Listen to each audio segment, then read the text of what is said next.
This story is titled, My Siblings Refuse to Allow Me to Attend Their Weddings, so I return the favor. Hey everyone! Before we jump into today's video, I need your help. We've noticed the channel is losing some traction, and subscribing is one of the best ways you can support us. It's quick, free, and it helps us keep bringing you awesome content. Your support means the world. Let's keep this channel growing together. Thanks so much. Now let's start the video. Hi Reddit, I never thought I'd find myself posting here, but I'm seriously losing my mind over what went down 2 weeks ago. It's been eating away at me, and I need to put it out there to see if I'm overreacting, or if this whole situation is as insane as it feels. So get ready, because this one's a doozy. Growing up, I was always the little one. My name is Emily, and I'm the youngest of 5 kids. My siblings, Mike, Chris, Rachel, and Josh, were all so much older than me that sometimes I felt like I was part of a different family. By the time I was old enough to start forming memories, they were already moving out, going to college, or starting their adult lives. It was like I was an afterthought, a weird tag-along they had to put up with. But even so, I loved them. When you're the youngest kid, you look up to your older siblings like they're heroes. I thought Mike hung the moon when I was little. He was the cool oldest brother who could do no wrong. Chris was quieter and more serious, but I still adored him. Rachel was my big sister, the one I always hoped would let me into her life and show me how to be like her. And Josh, the baby of the older ones, felt the closest to me in age, but even he kept me at arm's length. The first time it really hit me how I didn't matter to them was Mike's wedding. I was 10 years old. 10 is that weird age where you feel old enough to be included in grown-up things, but still young enough to be treated like a child. When Mike and his fiancée Sarah announced they were having a child-free wedding, I assumed that didn't mean me. I mean, I wasn't some random kid who would throw food or scream during the vows. I was his sister. I still remember the day my parents sat me down. I'd been so excited. I even asked my mom if I could wear one of her necklaces for the big day. That's when she said it. Mike and Sarah are having an adults-only wedding, Emily. You're not going to be able to come. I stared at her for a second, trying to process. But I'm not like other kids, I said, trying to reason with her. I'll be quiet. I promise. She patted my head like I was some kind of puppy. It's just for adults, sweetie. You'll understand when you're older. I didn't understand at all. I cried in my room for hours. Mike was my brother, and I wanted to see him get married. I wanted to be there to watch Sarah, who I already thought of as my sister, walk down the aisle. But instead, my parents left me with a babysitter. I remember the feeling of staring at the clock that day, imagining everything I was missing. When Mike came home from his honeymoon, I thought maybe he'd bring it up. Maybe he'd say he was sorry I couldn't come, or tell me some funny story from the wedding. But he didn't. He acted like I wasn't even a part of it, like I wasn't even worth acknowledging. 2 years later, Chris got engaged. I was 12 by then, and I thought things would be different. I was older, quieter, and very well behaved. I didn't whine or cause a fuss, and I made sure everyone knew it. So when they said his wedding was child-free too, I thought, okay, but this time I'll be invited. Nope. Once again, I got the same speech. Chris and his fiancée want the wedding to be adults only, Emily. It's not personal. Not personal? It felt personal. How could it not be personal when it happened twice? I tried not to cry this time. I was older and I wanted to act more mature. I didn't beg or scream. I just sat quietly while my parents made their excuses. My mom even tried to comfort me. You'll have your own wedding someday, and it'll be wonderful. You'll see. But it didn't make me feel better. I was starting to realize something. My siblings didn't see me as family, at least not in the way I saw them. When Rachel got engaged, I was 15. By then, I was a full-on teenager who wanted nothing more than to feel included. At first, Rachel didn't even plan on banning kids from her wedding. She wanted everyone to come. But of course, the family had to get involved.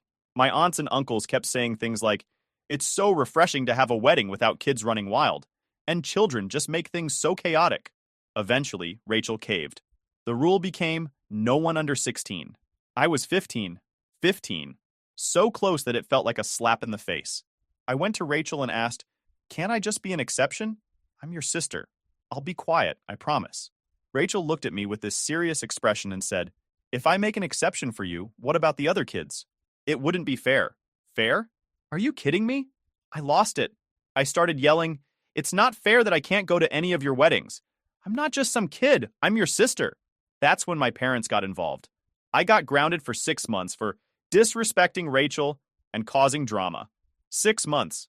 I spent most of that time in my room, just stewing in my anger and hurt. By the time Josh got engaged when I was 17, I didn't even bother asking. I already knew I wouldn't be invited. Sure enough, the announcement came, child-free wedding. At that point, I was numb to it. I didn't cry, I didn't yell, and I didn't ask why. I just accepted it. But what really stung? My cousin Amanda, who had just turned 18, was invited. I heard about it through the family grapevine. Apparently, they thought 18 was the cutoff. The irony wasn't lost on me. Amanda was only a few months older than me, but she got to go because she'd hit the magical age of adulthood. When my parents asked why I didn't make a big deal congratulating Josh, I just shrugged. I sent him a quick text. Congrats. Hope it's a great day. Then I locked myself in my room like I always did. By that point, I had started to check out emotionally. I realized that I just didn't matter to them. I wasn't their little sister. I was just a kid they barely thought about. And it hurt. It really, really hurt. Years passed after the last wedding. I stopped trying to fit into my siblings' lives because, honestly, I was just tired. Tired of being the one left out. Tired of being the kid sister, who no one cared about unless it was convenient for them. By the time I met my now fiancé, Tyler, I'd pretty much checked out of the family dynamic. I didn't expect much from anyone anymore. Tyler was the first person to actually listen when I told him about my family. I remember sitting on his couch, telling him about how I'd been banned from 4 of my siblings' weddings, and he looked genuinely shocked. Wait, they didn't invite you? Not even when you were like 15? Nope, I said, trying to play it off like it didn't hurt anymore. What the hell? You're their sister, he said. He just sat there shaking his head for a minute before adding, that's seriously messed up. I think that was when I realized it really was messed up. I'd spent so many years convincing myself it was normal. Child-free weddings sounded reasonable on paper. It wasn't like I was being deliberately targeted, right? But no. 4 times my family chose to exclude me. Not a single sibling thought, hey, Emily should be there. It wasn't normal. So when Tyler and I got engaged a few years later, I knew one thing for certain. My wedding was going to be different. My wedding was going to be full of people who actually cared about me. People who wanted to celebrate me, not just show up because it was expected of them. That's when I made my decision. I wasn't inviting my siblings. It wasn't some big dramatic moment. I didn't write an angry letter or announce it in the family group chat. I just left them off the guest list. Simple as that. I knew it would blow up eventually, but I figured I'd cross that bridge when I got there. The first sign of trouble came about 2 months before the wedding. My mom called me randomly one afternoon, acting weirdly chipper. I should have known something was up. So, Emily, she said in that voice she always used when she wanted something. How are the wedding plans coming along? Good, I said cautiously. Everything's almost done. That's great, she said, pausing for a moment before adding, your brothers and sister haven't gotten their invitations yet. Did you send them out already? My heart started pounding. I didn't want to have this conversation. Not yet. Yeah, I sent them out, I said, trying to sound casual. She didn't miss a beat. Well, they didn't get one. Maybe it got lost in the mail? I sighed. Mom, I didn't invite them. There was silence on the other end of the line, just a heavy, shocked pause. Then came the explosion. What? Emily, how could you not invite your own family? Your siblings? What's wrong with you? I gripped the phone and tried to stay calm. They didn't invite me to their weddings, Mom. Not a single one of them. So I'm returning the favor. It's fair. She sounded like I'd just committed a crime. That was different. You were young. They didn't mean to hurt you. I laughed bitterly. Well, it hurt anyway. And now I'm done pretending like it didn't. She started in on the guilt trip immediately. Emily, you're being spiteful. Family is family. You don't just shut them out like this. What are people going to think? And there it was. What will people think? My mom's favorite concern. I cut her off before she could say anything else. I don't care what people think, Mom. This is my wedding, and I'm only inviting people who care about me. They didn't care enough to include me in their big days, so I don't see why they deserve to be at mine. She hung up on me. I wasn't surprised. That night, the group chat blew up. It started with Rachel being fake as usual. Hey, Em, did something happen with the mail? We haven't gotten our invites yet. Then came Chris, blunt as always. What's going on? Why aren't we invited? I stared at my phone for a long time, debating whether or not to reply. Part of me wanted to lay it all out, to tell them exactly how much they'd hurt me over the years. But another part of me didn't see the point. They wouldn't get it. They never had. So I didn't say anything. I just left the chat on read. Tyler noticed I was quiet during dinner and asked what was wrong. I showed him the messages, and he shook his head. You don't owe them an explanation, Em. They made their choices. Yeah, but I trailed off. They're gonna make me out to be the bad guy. I know it. Let them, he said firmly. You know the truth. That's all that matters. The next day, my parents showed up at my apartment unannounced. I didn't even have to ask what they were there for. My mom came storming in the second I opened the door. What are you thinking, Emily? Not inviting your own siblings to your wedding? What kind of person does that? I tried to stay calm, even though my patience was wearing thin. Mom, I told you. They didn't think I was important enough to include in their weddings, so I'm not including them in mine. My dad finally spoke up, his voice stern. You're being childish, Emily. You're holding on to something that happened years ago. That's when I snapped. I was a child when they did it, Dad. I begged to be at their weddings, and they all shut me out. Don't talk to me about being childish when I was the one left crying at home 4 times. They didn't know what to say to that. My mom looked like she was about to cry, but I didn't let her guilt me this time. You can keep defending them if you want, but I'm not changing my mind. If they cared about me, they would have shown it back then. They left, furious and frustrated. Over the next few days, the messages from my siblings got nastier. Chris called me selfish. Rachel said I was ruining the family. Josh didn't even bother sugarcoating it. You're being petty, Emily. Grow up. I didn't reply to any of them. I didn't need to explain myself anymore. Tyler hugged me one night while I was scrolling through their messages and said, I'm proud of you, for standing up for yourself. And for the first time, I felt proud of myself too. After the first round of family drama, I expected things to die down. I figured they'd grumble to each other for a while, maybe complain to some distant cousins, and then move on.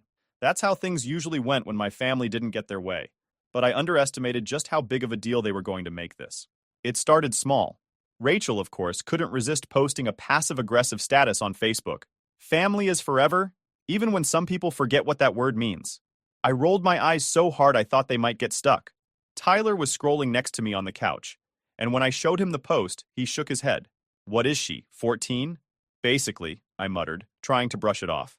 I told myself it didn't matter. I knew the truth, and I knew I wasn't doing anything wrong. But it still bugged me. It's hard not to feel hurt when your own sister goes out of her way to take shots at you publicly. It didn't stop there. Over the next few days, little jabs started showing up in our extended family group chat. I'd muted it a long time ago, but Tyler still checked his phone one afternoon and said, Emily? You might want to see this. The messages were flying. Rachel. It's so sad when family starts prioritizing petty grudges over love. Chris. I just don't understand. I thought we were better than this. And then Mike. Good old, I'm the eldest and I know best Mike, decided to take his shot. I never realized how much bitterness you've been holding on to, Emily. It's really sad. You're ruining relationships over something that happened years ago. I stared at the screen, my blood boiling. They didn't get it. They still didn't get it. They made it sound like I was blowing a minor issue out of proportion, as if they hadn't spent my entire life excluding me. I wanted to reply. I wanted to type out every single thing they had done and make them see how hypocritical they were being. But I knew better. Arguing with them would just give them more ammunition. They'd spin my words into me being dramatic or unstable or whatever else they wanted to say to avoid taking responsibility. Instead, I did the one thing they never expected. I left the group chat. That night, my mom called me. I knew she'd heard about the group chat incident because she jumped straight into yelling the second I answered. Emily, what is wrong with you? Hi, Mom, I said flatly. Don't start with that attitude, she snapped. Do you know what you've done? Your siblings are heartbroken. You're destroying this family. Heartbroken? I laughed bitterly. They ignored me my entire childhood. But now they're heartbroken? Give me a break. You're being so spiteful, she said. You've always been like this, holding on to grudges and making everything about you. That's when I lost it. I'm the one holding grudges. I was 10 when Mike got married. 10. I cried because I wanted to be there. And you all told me I didn't matter enough to be included. And it didn't stop there. It happened again and again and again. I begged to be at Rachel's wedding, and she told me no, because it wouldn't be fair. That was years ago, she said dismissively. Yeah, and I'm still living with the way it made me feel. You all decided I wasn't important enough back then. Why should you suddenly get a front row seat to my life now? She didn't have an answer to that. Instead, she tried to flip the script. This isn't about the weddings, Emily. This is about you pushing everyone away because you're bitter. Tyler's probably encouraging you, isn't he? I groaned. Mom, stop blaming Tyler. This has nothing to do with him. This is about me finally realizing I deserve better than to be treated like I don't matter. Her voice softened, like she was trying to play the concerned mother. Emily, you don't understand. Family is all you'll have in the end. Friends and partners come and go, but your family is forever. No, I said firmly. Family is supposed to care about you. They're supposed to love and support you. That's not what you've been to me.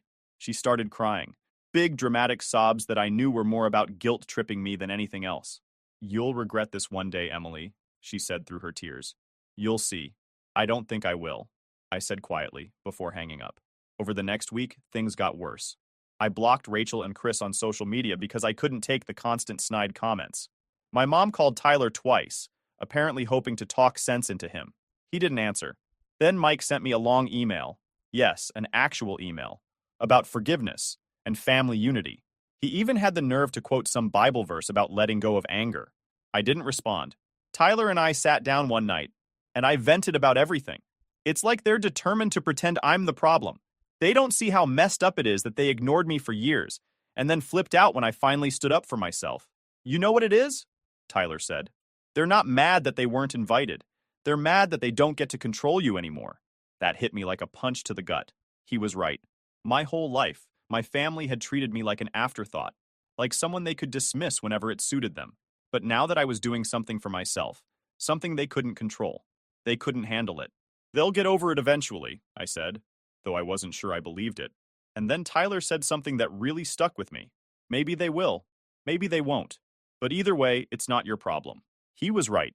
For the first time, I realized I didn't owe my family anything. Not my time, not my attention, and certainly not an invitation to my wedding. A week later, my dad sent me a short, guilt-laden text. Emily, your mom isn't doing well. She's really upset about all of this. Maybe you could reconsider?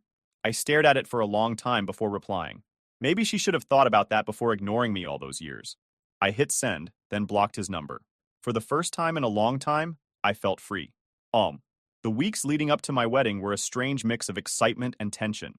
On one hand, I was thrilled to finally marry Tyler and have the day I'd been dreaming of since I was a kid. On the other hand, the drama with my family still lingered like an unwelcome guest.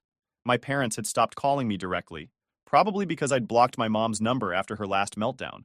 But that didn't stop the noise. The worst was when my aunt called me out of the blue. I hadn't spoken to her in years, so I was immediately suspicious when her name popped up on my phone.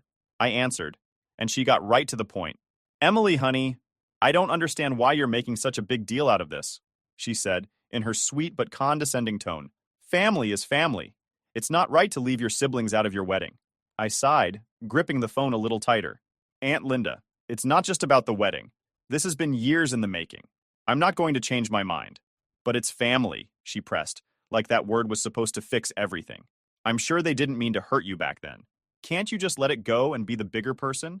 I closed my eyes, trying not to snap. Being the bigger person doesn't mean letting people walk all over you. It's about knowing when to put yourself first. There was a pause on the other end, and I could hear her sigh dramatically. Well, I just hope you don't regret this. One day, you're going to miss your family, and they won't be there. I didn't say anything. I just hung up. The morning of the wedding, I woke up feeling an odd combination of peace and nerves. It wasn't the normal, what if something goes wrong, kind of wedding day jitters. It was more like I was waiting for a shoe to drop. I knew my family wasn't invited, but I couldn't shake the feeling that they'd find a way to insert themselves into the day somehow. But Tyler, being the amazing guy he is, refused to let me dwell on it. When I told him about my worries as we got ready separately, he just smiled and said, this day is about us. Nothing else matters. If anyone tries to ruin it, I'll personally escort them out. That made me laugh, and for the first time in weeks, I felt lighter. The venue we chose was perfect. It was small and intimate, a garden surrounded by flowers, twinkle lights strung through the trees, and a little gazebo where we'd say our vows. I didn't want a giant, elaborate wedding. I wanted something that felt real and full of love, and that's exactly what it was. My closest friends were there, along with some extended family who'd actually been kind to me over the years. It felt right. As I stood in front of the mirror, putting the final touches on my dress, my maid of honor, my best friend Jenna, walked in and grinned. You look amazing, Em. Thanks, I said softly, feeling a wave of emotions. Jenna sat on the edge of the couch and watched me for a moment. Are you okay? I hesitated before nodding. Yeah, I'm just, I don't know. Sad, I guess. Not about today. Today's perfect, but about the fact that my family isn't here. She frowned and leaned forward. Emily, it's okay to feel that. Just because you made the right choice doesn't mean it doesn't hurt. Her words hit me hard. I turned to look at her, tears welling up in my eyes. I wanted them to care, you know. I wanted them to fight for me when I was a kid. And they never did. Jenna stood up and hugged me tightly. You don't need their approval. You have people who love you. Focus on that. I nodded, taking a deep breath. She was right. Today wasn't about my family. It was about me and Tyler. When the ceremony started, I was so overwhelmed by the beauty of it all that I forgot about everything else. I remember standing at the end of the aisle, staring at Tyler, and thinking, this is it. This is what happiness feels like. As I walked toward him, I felt this sense of freedom wash over me. I wasn't the forgotten little sister anymore. I wasn't the kid who begged to be included and got turned away. I was a bride, surrounded by people who truly loved me and wanted to see me happy. The vows were perfect. Tyler promised to love me, protect me, and always stand by my side, and I promised the same. By the time we said, I do, there wasn't a dry eye in the audience, including mine. The reception was everything I hoped it would be.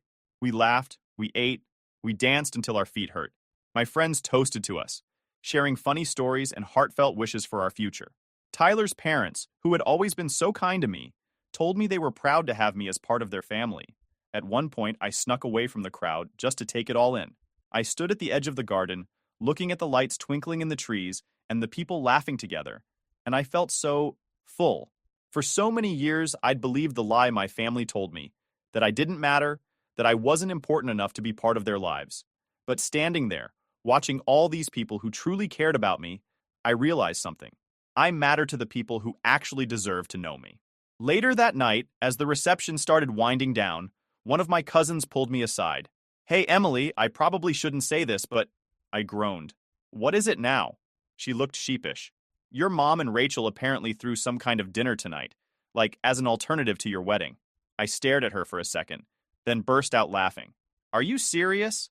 She nodded. I know, it's pathetic. I just thought you should know. I shook my head, still laughing. That's fine. Let them throw their pity party. I hope the food's good. I could tell my cousin expected me to be upset, but honestly, I wasn't. If anything, it was proof that I'd made the right decision. My family had spent my whole life excluding me, and then trying to justify it. Now that I was the one drawing the boundary, they couldn't handle it.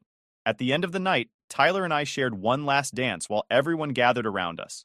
As we swayed together, I whispered, I'm so happy we did this. He smiled down at me. Me too, Em. This is just the beginning. And for the first time, I believed it. My family wasn't there.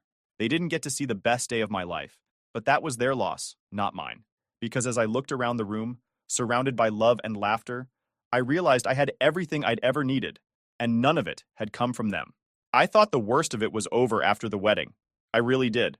The day had been perfect, everything I hoped for and more, and I felt like I'd finally moved on from my family's nonsense. I didn't miss them at the ceremony. I didn't spend a second wondering what it would have been like if they were there. I was surrounded by people who loved me, and that was enough. But if there's one thing I've learned about my family, it's that they don't like being ignored. It's almost like they couldn't handle the fact that I was happy without them, so they decided to stir the pot one last time. It started with a message from Rachel a week after the wedding. Of course it was Rachel. She'd always been the one to throw the first stone when it came to family drama. Saw some pics from your wedding. I can't believe you had it in a garden. Looked casual, but I guess that's what you wanted. I stared at the message, stunned. She couldn't even pretend to be nice. It wasn't enough for her to just leave me alone. She had to find something to criticize. I was tempted to reply with something snarky, something about how her wedding might have been fancier, but at least mine wasn't full of fake smiles and people who didn't care about me. But I stopped myself. I didn't owe her a response. A few days later, I started getting messages from extended family members I hadn't heard from in years. Apparently, Rachel, Mike, and Chris were on some kind of campaign to paint me as the villain. My Aunt Linda, yes, the same one who tried guilt-tripping me before the wedding, sent me another message. Emily, I don't know what happened between you and your siblings, but they're really hurt. Rachel says she tried to reach out, and you're ignoring her. Maybe it's time to let go of the past? I sighed and rolled my eyes. How many times did I have to explain this? How many people did my siblings need to rope into this mess before they realized I wasn't budging? Tyler noticed I was frustrated and sat down beside me. Another guilt trip? He asked, glancing at my phone. Yeah, Aunt Linda again. She says they're hurt. He snorted. Hurt because they can't control you anymore. I smiled faintly. He wasn't wrong. I just don't get it. They ignored me for years. I begged to be included in their lives, and they shut me out. Now suddenly, I'm the bad guy for setting boundaries? That's how it always goes, he said softly. When you start protecting yourself, the people who hurt you are the first ones to cry about it. The real low point came a few days later when my mom showed up unannounced. It was a Sunday afternoon, and Tyler and I were having a lazy day, making brunch in pajamas, laughing over burnt pancakes.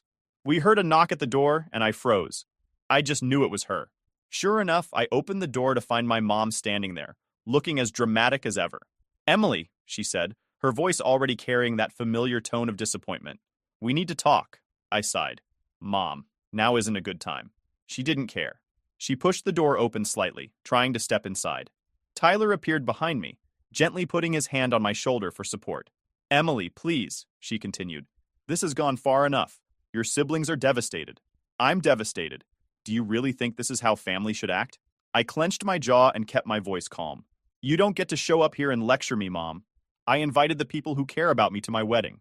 They didn't make the cut, and that's their fault, not mine." Her face fell into that familiar look of disbelief, like she couldn't comprehend how I could possibly stand up to her. "You don't mean that. They love you, Emily. They're your family." "No, Mom," I said, my voice firm. "They're not. Family doesn't make you feel small. Family doesn't leave you out when you're a kid and then demand to be part of your life when it's convenient for them. I spent my entire life trying to prove I mattered to them, and they never cared. I'm done." She blinked, stunned into silence for once. I could tell she wanted to argue, but Tyler stepped forward, his voice gentle but strong. "I think it's time for you to leave," he said simply. My mom looked between the two of us, her face a mix of anger and sadness. "You'll regret this, Emily," she said, her voice soft now, like she was delivering a prophecy. "You'll miss us one day, and we won't be there." I met her eyes, unflinching. "No, Mom, I won't." Tyler shut the door behind her, and for a moment, I just stood there, trying to process it. I thought I'd feel guilty, but I didn't. I felt relief. The next day, I got a text from Chris. "Mom said she came to talk to you, and you slammed the door in her face. Real mature, Emily. You've turned into someone I don't even recognize." I read the message aloud to Tyler, who shook his head. "Block him. You don't need that." And I did. One by one, I blocked every sibling and relative who decided to pile onto the guilt train. I realized something important that day. I didn't owe them my time, my energy, or even an explanation. For years, they made me feel invisible. Now, I was taking control. The weeks that followed were quiet for the first time in a long time. Without the constant messages and passive-aggressive comments, I finally felt like I could breathe. Tyler and I focused on settling into married life, decorating our little apartment, and planning our future. One night, we sat on the couch, watching some cheesy movie, and Tyler turned to me. "Do you regret it at all, not having them at the wedding?" I thought about it for a moment before shaking my head. Number I thought I would, but I don't. I spent so long trying to earn their approval, and for what? I don't miss them. I don't miss feeling like I'm not good enough. He smiled and squeezed my hand. "Good. You deserve better." And he was right. I did deserve better. A month after the wedding, I got one final message. This time it was from Rachel's number, sent through a different phone since I'd already blocked her. "You've destroyed this family, Emily. I hope you're happy." I stared at the screen for a second before deleting the message. I didn't even feel angry anymore. I just felt done, because I was happy. For the first time in my life, I wasn't chasing their approval. I wasn't begging for scraps of love and attention. I was surrounded by people who cared about me, and that was enough. It always had been.